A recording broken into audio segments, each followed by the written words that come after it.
Molt bon dia, és 26 de maig, són la 1 del migdia. Escolteu, avui estic aquí a la plaça Miquel Morlà, que sabeu, és un lloc on tenim el Sant Feliu Gent Gran, una de les residències d'avis, i ara us en parlaré. Abans, però, us vull aclarir alguns temes que vaig comentar ahir.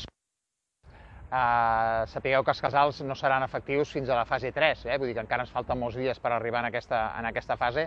El que sí fem és la inscripció a partir del dia 1. Sí que us puc donar algun més detalls sobre com seran aquests casals. Recordeu que en aquests moments, segons la informació que tenim, que encara ens ha arribat del departament, el ràtio serà un monitor per cada 10 alumnes, i el que sí us puc avançar és que haureu de presentar la cartilla de les vacunacions del nen i que estigui actualitzada. Si no hi ha vacunes, no hi ha casal.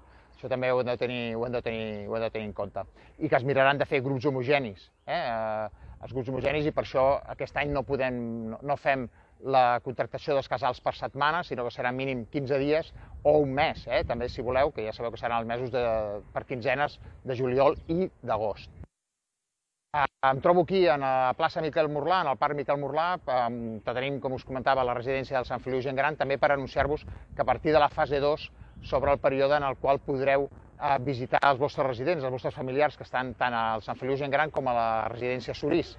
I per fer-ho d'aquesta manera, les direccions es posaran en contacte amb les famílies, us trucaran telefònicament per tal de concertar una visita, que serà per hora concertada, i la igual, perquè heu d'entendre que si hem mantingut a 0 contagis les dues residències, volem continuar d'aquesta manera i hem de prendre totes les mesures que siguin necessàries per poder-ho fer, però sapigueu que a partir d'aquesta setmana, a finals d'aquesta setmana, la residència, les direccions us trucaran per concertar aquesta visita, que a partir de la setmana que ve, si tot va bé i entrem a la fase 2, com sembla que ho farem, doncs podreu començar a visitar els vostres avis que es troben molt bé de salut, perquè ja us dic que el Covid no ha entrat a cap de les dues residències i això crec que és una notícia excel·lent per tots nosaltres.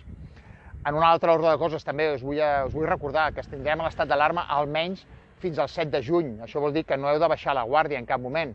Vull dir que hem de mantenir les mesures d'autoprotecció que us vinc dient tots aquests dies i sobretot molta prudència, perquè ens podem oblidar d'aquests 2 mesos i mig passats molt ràpidament i caure una altra vegada en una expansió del contagi que no seria desitjable, i menys en aquestes alçades que es trobem de l'any. Vull dir que us demano aquesta prudència que heu tingut durant moltes setmanes, vull dir que encara la mantinguem una mica més perquè encara és necessari, i per això us demano aquest esforç extra per continuar evolucionant de la manera positiva com ho estem fent.